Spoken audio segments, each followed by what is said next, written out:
Okay, with that being said, let's dive into today's top story. Why, we are currently looking at the greatest level of propaganda ever used in the history of the world. I think that's safe to say. I mean, given the amount of media coverage that we now have and the amount of money that's being spent, this is the greatest level of propaganda we have ever been witness to. We are all being played like an absolute fiddle by NATO. We'll have more on that in a moment. But first, something happened in November and December of last year that almost no one paid attention to. And you'd be forgiven. It was right around the holidays and, we were dealing with COVID and people were dealing with, all sorts of family stuff. So they weren't paying attention to what you see on your screen right here, which was Operation Polaris 21.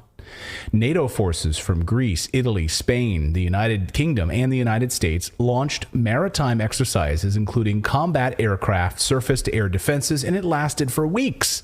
It was a big show of force, and it was all meant to test certain things. They then, almost exactly at the very same date as Polaris was winding down at the beginning of December 2021, you had this: Ukrainian President Vladimir Zelensky announcing the intent to retake Crimea. And then, of course, it starts moving forces to start doing that. Seems really strange. It seems like it's coordinated, right? So NATO and Ukraine, they were suddenly, I guess, hoping to get a rise out of Putin. It was all planned. They had all lined this out ahead of time, apparently. Well, it worked because then, of course, move NATO-backed forces right up to Putin's doorstep and think that he's not going to do anything about it. Well, of course, that's not what happened. In fact, Putin warned of this as a violation of the Minsk agreements and said he didn't want war. A few weeks later, he said, please remove your weapons, you United States and European forces, please remove your weapons from our doorstep, including NATO weapons, and then we can walk away in peace. Here's what he said. Поэтому мы хотим решить этот вопрос сейчас. Вот прямо сейчас, в ближайшее время, в ходе переговорного процесса. Мы готовы к этой совместной работе и дальше. По поводу, хотим мы этого или нет. Конечно, нет. Именно поэтому мы и выдвинули предложение о переговорном процессе, результатом которого должна быть договоренность об обеспечении равной безопасности всех, включая нашу страну. So, peace. Get your stuff off my back porch, basically, please, because we don't want this. So around this time, journalists then discovered some secretive documents related to Polaris 21 operation. These secretive documents showed the advanced preparation of NATO to enter into an armed conflict with Russian Federation in the event of Russia's intervention in Ukraine. That's what these documents showed, associated with Polaris 21. NATO had created the template, basically, for getting Russia into a war with Ukraine. It was all here in these documents.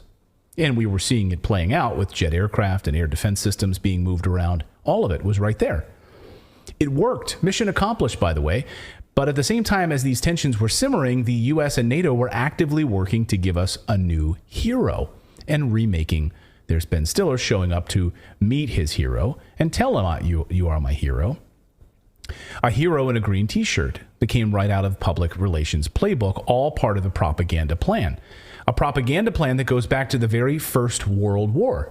You can read right from this playbook. Now, according to Politico, both the United States and British embassies at the time took on the media outreach for Vladimir Zelensky himself. They were handling this, fielding phone calls and placing media appearances. This all from the United States and British embassies and PR companies in both America and the United Kingdom, we later learned, according to Politico.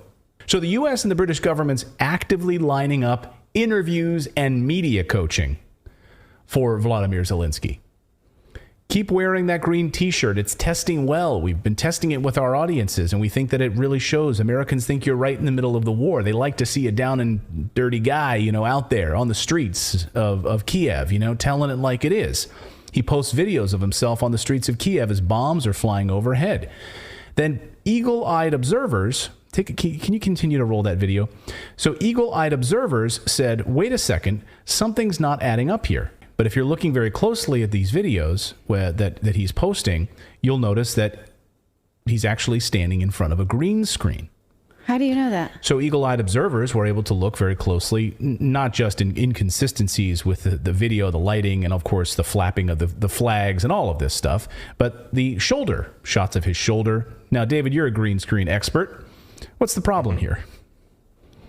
So there's the separation, like you can see the bleeding of the green on the edges there. And so, it's very easy to film a background and then stand in front of it. Right? Stand in front of it because you're not actually standing on the street there in that spot.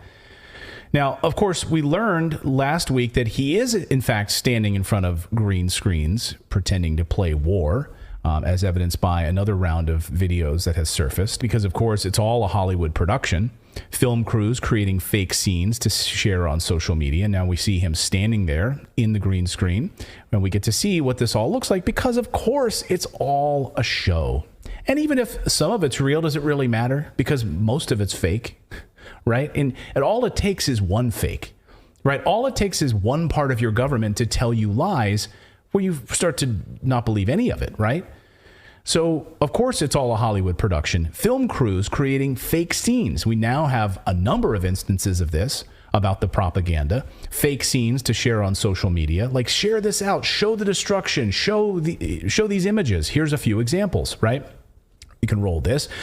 Here's a film. Let's show this Ukrainian soldier in agony because of the pain of war and the attacks from Russian soldiers. The agony and cut. Okay. Here's another scene. We need to show Russian tanks that are being attacked and in trouble. So, all right, cue the guy with the smoke. Where's the guy with the smoke? Can we get the guy with the smoke canister? Yep. Oh, here we go. Here's the canister of smoke. Look at the guy moving the camera too. He's moving it like there's action going on. Did you see that? He was rocking back and forth. Like a Star Trek episode where it's like, all right, Kirk, Spock, move to the side of the cabin. Ready? And we just got hit by a Klingon ship. Here, put the smoke down. Oh my gosh. Oh, here we go. This is my favorite. And action. Okay, you're all running. You're all scared. This was one of the early ones that made its way around social media. And run. You're terrified. You're terrified. Incoming attacks from Russia. Okay. And cut.